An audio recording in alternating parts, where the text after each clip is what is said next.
Hello दोस्तों, कैसे हैं आप सब लोग। उम्मीद करता हूं काफी अच्छे होंगे। तो दोस्तों 12 दिसंबर से लेकर 16 दिसंबर के बीच में एक नया अपकमिंग आईपीओ ओपन होने जा रहा है, इन्वेंचरस नॉलेज सॉल्यूशंस का आईपीओ।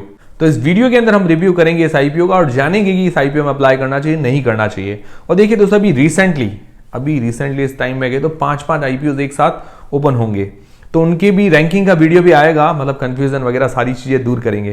तो सबसे पहले इस वीडियो के अंदर हम इसका ग्रे मार्केट का प्रीमियम देखेंगे, इससे हमें थोड़ा बहुत लिस्टिंग गेन्स का अंदाजा हो पाएगा। फिर इस कंपनी की डिटेल्स के बारे में जानेंगे, मतलब कंपनी क्या काम करती है, कौन से सेक्टर की कंपनी, फ्यूचर कैसा रह सकता है।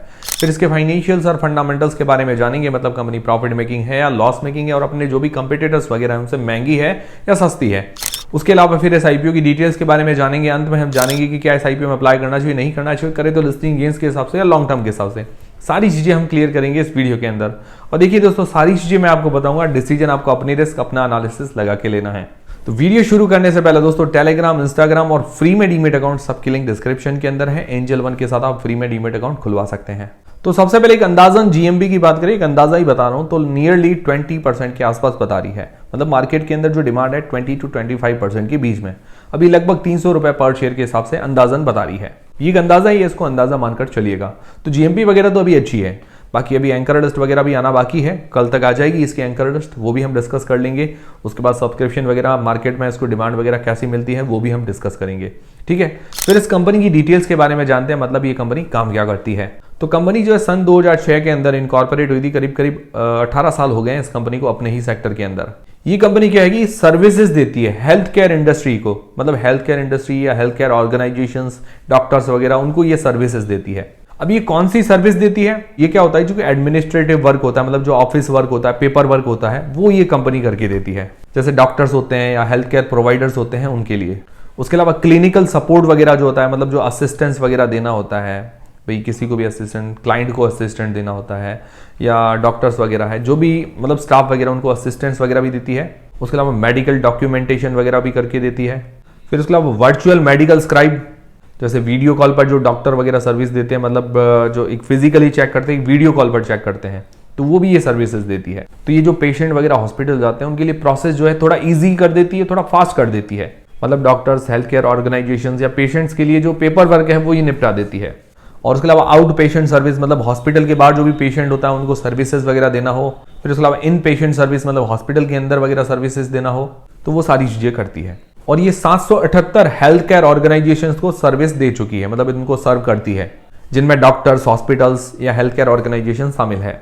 इनके टोटल 13,528 एम्प्लॉइज हैं। इनके पास 2612 प्रोफेशनल्स हैं, और इनके जो ज्यादातर क्लाइंट्स हैं यूएसए, कनाडा और ऑस्ट्रेलिया से हैं। तो ओवरऑल देखें तो ये सेक्टर यूनिक है, मतलब एक नए टाइप का बिजनेस जो है लिस्ट होने जा रहा है। अब काइंड ऑफ मतलब सिमिलर टाइप का थोड़ा बहुत मान सकते हैं, सेजिलिटी से, थोड़ा मेडिएसिस से, या इंडिजन जो आया था उसके रिलेटेड थोड़ा बहुत हल्का फुल्का मान सकते हैं, ज्यादा नहीं।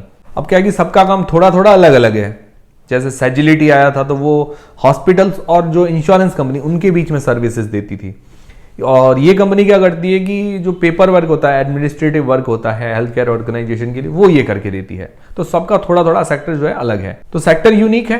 अब इसके फाइनेंशियल फंडामेंटल्स भी जान लेते हैं। तो फाइनेंशियल जो है 2022 से 2024 तक दिए गए हैं, और FY25 के 2 क्वार्टर्स के दिए गए 30 सितंबर 2024 तक। एसेट्स देखें तो एसेट्स साल दर साल बढ़े हैं, 787 करोड़ से 2790 करोड़ रुपए हुए हैं। और अगर FY24 से FY25 के जो 2 क्वार्टर्स के अंदर देखें तो एसेट्स थोड़े घटे हैं। रेवेन्यू 784 करोड़ से 1857 करोड़ रुपए के आसपास हुआ, मतलब रेवेन्यू के अंदर 2 गुना से ज्यादा की ग्रोथ है, काफी अच्छी बात है। और FY25 की बात करें तो 2 क्वार्टर्स के अंदर करीब 1300 करोड़ का रेवेन्यू जनरेट हुआ है। अगर मान लो इसको डबल करें अगले क्वार्टर्स के अंदर तो 2600 करोड़ का रेवेन्यू हो सकता है, एक अंदाजा। तो ग्रोथ अच्छी है। प्रॉफिट आफ्टर टैक्स 233 करोड़ से 370 करोड़ रुपए हुआ है।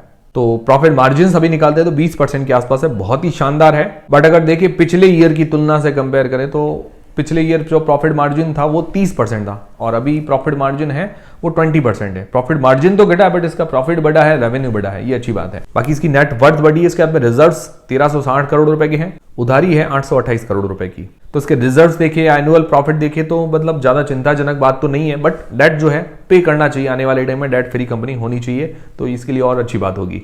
तो फाइनेंशियली ओवरऑल अच्छी नजर आ रही है। इसके प्रॉफिट मार्जिन अच्छे हैं, 20% के आसपास हैं। फिर इसकी आरओई, आरओसी वगैरह, मतलब रिटर्न ऑन नेटवर्थ वगैरह, ये सारी चीजें 30% के आसपास है। काफी अच्छी बात है, मतलब मिनिमम 15% हो तो बढ़िया बात है, इसकी 30% के आसपास है। फिर इसका P, price to earnings ratio 61 का निकल कर आता है, और इसकी कोई भी पीयर्स अभी मार्केट में लिस्टेड नहीं है। मतलब मैंने आपको बताया कि इस काइंड ऑफ सिमिलर कंपनीज आप मान सकते हैं, सेजिलिटी को मान सकते हैं, मेडिसिस्ट को मान सकते हैं, इंडिजन को मान सकते हैं, बट उनका थोड़ा थोड़ा सबका काम अलग है और इसका काम भी थोड़ा अलग है। तो कोई पीयर्स नहीं है लिस्टेड, तो किसी से कंपेयर अभी तो कर नहीं सकते। बाकी फेस वैल्यू 1 रुपए पर 61 का जो पी है वो थोड़ा सा तो महंगा नजर ही आता है, बाकी ओवरऑल ठीक है। फिर इस आईपीओ की डिटेल्स के बारे में जाने तो 12 से लेकर 16 दिसंबर के बीच में ये आईपीओ ओपन रहेगा। फेस वैल्यू 1 रुपए पर 1265 रुपए से लेकर 1329 रुपए के बीच में इसका प्राइस बैंड रखा गया है। 11 शेयर्स का ये लॉट है। जैसा हमने डिस्कस किया कि फेस वैल्यू 1 रुपए पर थोड़ा सा महंगा लग रहा है प्राइस बैंड, बट कोई पीयर्स है नहीं तो इतनी ज्यादा चिंता वाली बात नहीं है। इश्यू साइज है 2497 करोड़ रुपए का, करीब करीब 2500 करोड़ रुपए अंदाजन मान सकते हैं। पूरा का पूरा ओएफएस है, मतलब ऑफर फॉर सेल है। ये थोड़ा सा नेगेटिव लगा, हल्का फुल्का क्या कि फ्रेश इश्यू लेके आते, कंपनी थोड़ा बहुत ग्रोथ के अंदर पैसा काम में लेती, अपना डेट पे कर देती तो और बढ़िया बात रहती। करीबन 9% की हिस्सेदारी सेल करेंगे। अभी प्रमोटर्स की हिस्सेदारी है 69% की, बाद में हो जाएगी 60% के आसपास। इसके जो प्रमोटर्स ग्रुप में झुनझुनवाला फैमिली भी शामिल है, तो काफी अच्छी बात है। मोटर ग्रुप एक्सपीरियंस्ड है, बड़े इन्वेस्टर्स हैं। रिटेल पोर्शन है 10% का, लिस्टिंग डेट है 19 दिसंबर को। तो ये है पूरे आईपीओ की डिटेल्स। अब सबसे मेन सवाल यह था कि क्या इस आईपीओ में अप्लाई करना चाहिए, नहीं करना चाहिए, करें तो लिस्टिंग गेन्स के हिसाब से या लॉन्ग टर्म के हिसाब से। उससे पहले आपके पास या आपके फैमिली मेंबर्स में किसी के पास डीमेट अकाउंट नहीं है तो एंजल या अपस्टॉक्स के साथ खुलवा सकते हैं, बिल्कुल फ्री में। उसकी लिंक डिस्क्रिप्शन के अंदर है। और देखिए सारी चीजें मैं आपको बताऊंगा, डिसीजन आपको अपनी रिस्क, अपना एनालिसिस लगा के बनाना है। मैं सिर्फ आपको जानकारी दूंगा। तो सबसे पहले लिस्टिंग गेन्स के हिसाब से हम 4 पैरामीटर्स देखते हैं, नॉलेज, जैज पैरामीटर या जैज पैरामीटर्स। तो सबसे पहला मैं देखता हूं जीएमपी। एक अंदाजा जीएमपी होता है, बट जीएमपी देखना भी जरूरी है, मतलब जानकारी तो होना चाहिए। तो जीएमपी अभी अच्छी है, 20% के आसपास अच्छी बता रही है, ठीक है। दूसरा है वैल्यूएशंस। वैल्यूएशंस देखे तो मुझे तो थोड़ी हल्की सी महंगी तो है ही, बट क्या है कि कोई पीयर वगैरह नहीं है, पीयर्स वगैरह नहीं है, तो ज़्यादा कोई कंपैरिजन तो बनता नहीं है।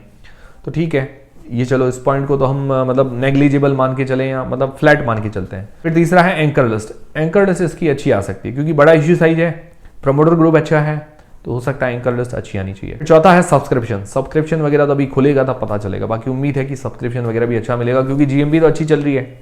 रिटेल पोर्शन भी 10% का है, तो हो सकता है जो बड़े इन्वेस्टर्स हैं उनका इन्वॉल्वमेंट ज्यादा रहेगा। बाकी तो देखिए अभी मार्केट सेंटीमेंट देखना है, डिमांड कैसी है वो देख के हमें अप्लाई करना चाहिए, जल्दबाजी तो हमें नहीं करनी चाहिए।